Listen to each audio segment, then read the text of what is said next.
Identidad. Pareciera una palabra simple, pero sin darnos cuenta, es el resultado de nuestra cultura. Es aquella que está impregnada en los libros de historia, en los cuentos de nuestros abuelos, en la naturaleza y en la herencia que dejaron nuestros ancestros.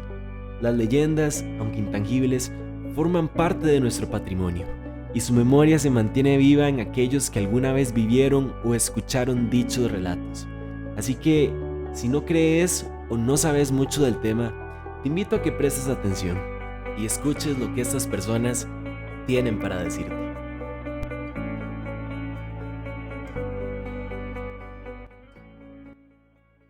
Bueno, la que tengo muy presente es la de los duendes, ¿verdad? Esa es para mí la que me marcó. Digamos, esa es la que conversamos de algo y inmediatamente sale para mí los duendes. Esa es lo más importante. Bueno, cuando yo era pequeño había escuchado lo del Cadejo, la Llorona, la Carreta sin bueyes y algunas otras también que son de esos tiempos. De hecho, yo la leyenda que conozco es la del Padre sin Cabeza, la de la Llorona y la de las brujas allá en Patillos.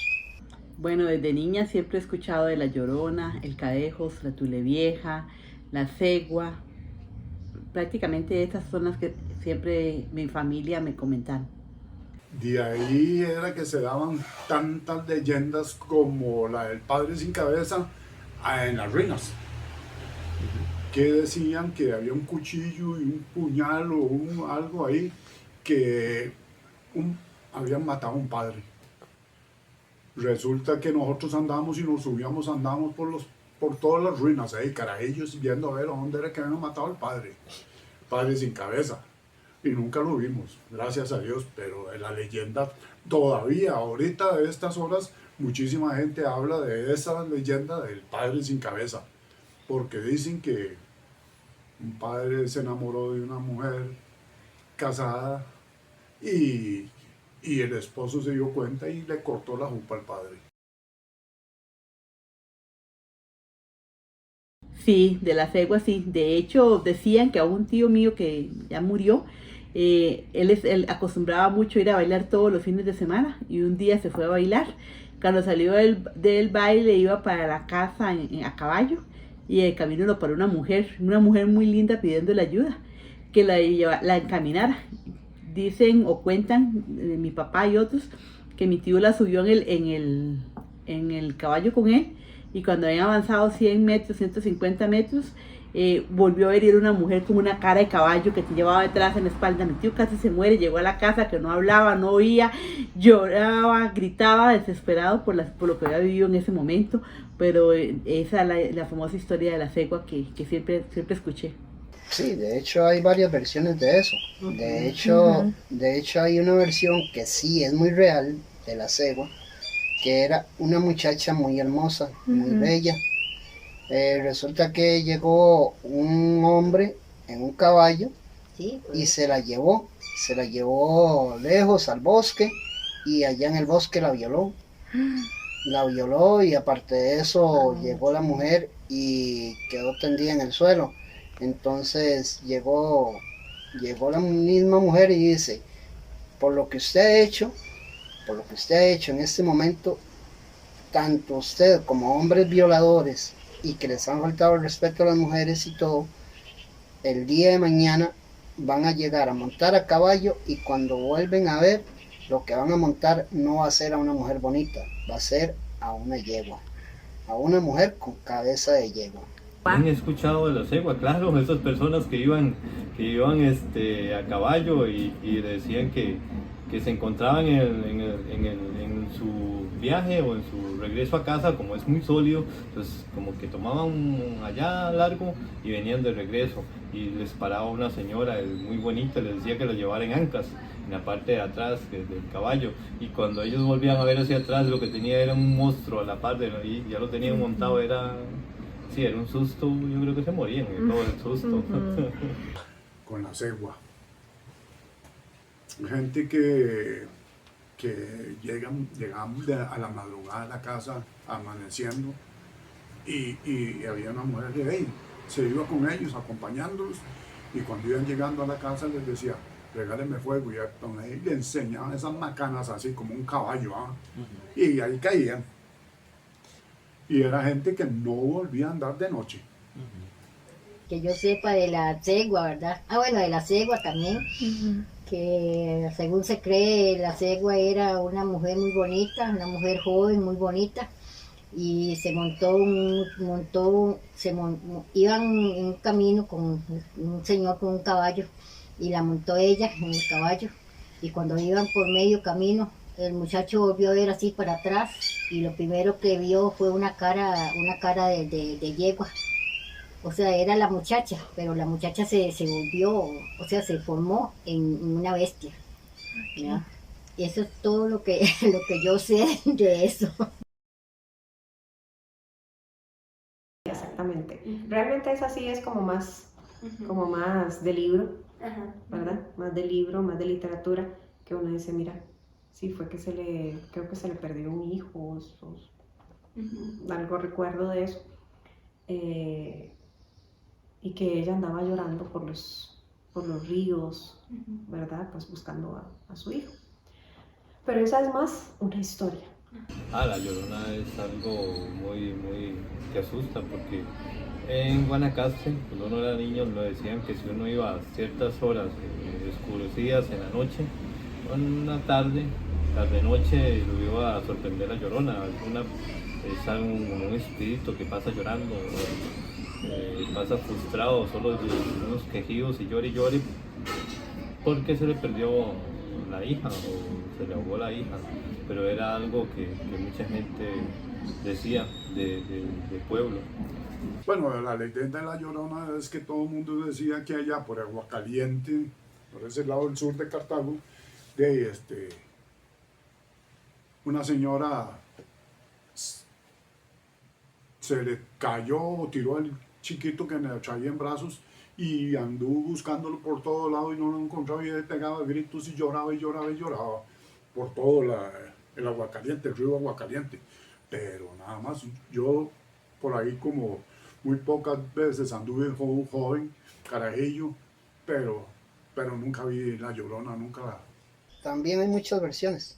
De la Llorona hay muchas versiones, tal como dicen que había una muchacha que era campesina, se enamoró de un muchacho rico, millonario, y que a la hora que ella llegó y quedó embarazada, ella no tuvo un hijo, tuvo dos hijos, tuvo una hija y un hijo. Entonces el muchacho, al ver que ella tenía los dos hijos, él se aburrió y quiso ir a andar en el mundo con otras mujeres y hacer su vida por otro lado y dejó a la pobre muchacha sola, abandonada con los chiquitos. Al ver eso la muchacha, ella como estaba tan enamorada de él, llegó y agarró a los dos niños y dice, bueno, si él no está conmigo, ustedes tampoco, y llegó, los tiró a un río, los ahogó, y de ahí en adelante ella se quedó vagando por los ríos del mundo, llorando y buscando a sus hijos. De hecho, yo viví en vida real hace más de 20 años. Yo viví en vida real estando con mi ex esposa en una finca que de hecho nosotros teníamos 3 hijos.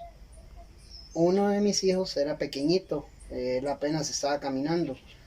Lo extraño es que yo veía que él llegaba y se quedaba viendo así para el potrero y llegaba y hacía, vamos a jugar, decía mi hijo. De un pronto a otro yo volví a ver y vi donde algo llevaba a mi hijo en el aire. De hecho lo llevaba en el aire. Entonces, al ver eso, yo me brinqué la cerca y salí corriendo. Vi que tiraron a mi hijo al suelo y en lo que volví a ver era un duende real. Era un duende real que nada más lo que hacía era brincar y bailar y jugar y llegaba y se burlaba de mí. Sí, de los duendes también, que se los llevaban a los chiquitos, se los llevaban a jugar y los llevaban y los dejaban botados en el bosque o en la montaña, la gente más que todo que vivía retirada del centro de la ciudad, y que los chiquitos se perdían o se veían jugando y muertos de risa y entonces decían que estaban jugando con chiquitos, como amiguitos, y eran los famosos duendes. Esa es la historia de los duendes. Sí, también. En tiempos los abuelos nos decían que no dejaran a los chiquitos en las casas, porque las casas de antes eran muy diferentes que a las de ahora. Era más campo, muy sólidas. Entonces decían que los duendes se llevaban a los chiquitos, se los dejaban por todo lado. Los dejaban en la montaña, los dejaban en la orilla del río, pero nunca los dejaban donde las mamás lo ponían. Entonces por eso decían, no dejen los chiquitos solos porque los llevan los duendes. La historia que nos contaba tanto mi abuelita como mi abuelito era que son niños perdidos, ¿verdad? O niños que se robaron los duendes, ¿sabes? Pero que son niños, ¿verdad? Que tienen forma de la persona que ellos quieren que usted reconozca, de la persona que ellos quieren, de la persona cercana a usted, ¿verdad? Esas eran las historias que nos contaban, y que las contaban con tanta credibilidad que le penetraban a uno hasta lo más profundo, ¿verdad? Entonces, yo recuerdo iniciando la Semana Santa, iniciando la Cuaresma, ya le decían a uno, no puede salir, no puede ir al monte, porque ya íbamos al monte a jugar, a buscar frutas, o sea, a buscar mangos, jocotes, guayabas, lo que uno se encontrara, y tenía que ir al monte. Entonces ya ahí nos limitaban y nos decían, ok, no puede ir al monte porque ya soltaron los duendes. Bueno, y otras así, digamos, a mí me pasó algo muy vacilón hace como unos 5 o 6 años aquí en la casa. Yo estaba recostado ahí, dormido, y resulta que me jalaban de la mano, y yo estaba bueno, no estaba tomado, ni estaba ni nada. Pero cuando yo me desperté era un enanillo que me estaban jalando el brazo, y donde yo me desperté y salí en carrera y me lo perseguí aquí por la casa y se me desapareció. Y ya hablando después con mi hija, dice mi hija que es que por aquí, ella lo ha visto, esos son, bueno, no sé cómo ahora se me olvida el nombre de esos enanillos, pero sí son muy factibles que se den por estos lados. Tengo la versión o la historia de mi hermana la que me sigue a mí. Ella se llama Kembly. Ella tenía que irse con mi mamá a la montaña, digamos, al monte, como dice uno allá, y tenían que ir a limpiar una casa, como a unos, ¿qué podría ser? Unos 1,5 kilómetros, digamos, de la calle principal hacia el monte adentro.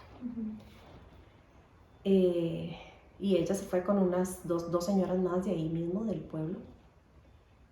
Y mi hermana llegó y le dice a mi mamá, mami, ábrale la puerta a Poncho. Poncho es el esposo de mi mamá, pero siempre le hemos dicho de cariño Poncho. Ábrale por favor la puerta porque ahí está. Y mami se extrañó y le dijo, ¿pero a dónde? Ahí véalo, ahí está. No, ahí no hay nadie. Mami fue, se asomó y no había nadie. Kembly volvió a jugar porque era una chiquilla, era una niña. Y volvió otra vez y le dijo, mami, ábrale porque ahí está Poncho, él me está llamando. Y la estaba llamando a ella. Y la estaba llamando a mi hermana.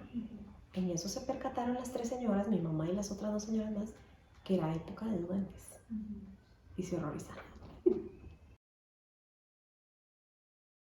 Claro que sí, de hecho, lo importante es transmitirlas de generación en generación, que mis hijos, mis nietos, mis bisnietos, si llego a conocerlos, tengan la oportunidad de conocer todas esas historias, porque es parte de nosotros, es parte del tico como tal, de todo lo que nos hicieron creer o que mucha gente vivió en sus antepasados. En cambio, cuando uno llega allá, Es le inmediato. fascina Ujú, volver a revivirlas. ujú. Y eso es parte de esas sentadas en aquellos corredores, en aquellas mecedoras. Y Es- hablar. y a conversar. Y a conversar porque vuelve uno a revivir aquellas épocas y aquellos momentos tan bellísimos, pero tan bellísimos, que definitivamente ahora, Sí, se pierde. con dolor en el alma, ve pasar uno el tiempo y ve uno mismo, metido en el celular, metido en una serie, metido en uno. Y Sí, se vuelve uno solo. se digamos. vuelve, exactamente, es uno y uno, nada más.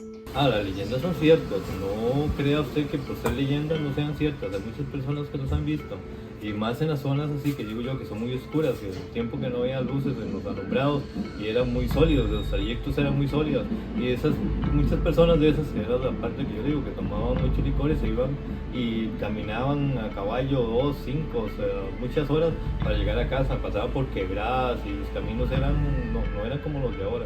Yo estoy hablando de los tiempos que eran allá de Guanacaste. Entonces sí son verdaderas. Sí tuvieron que haber asustado más de uno.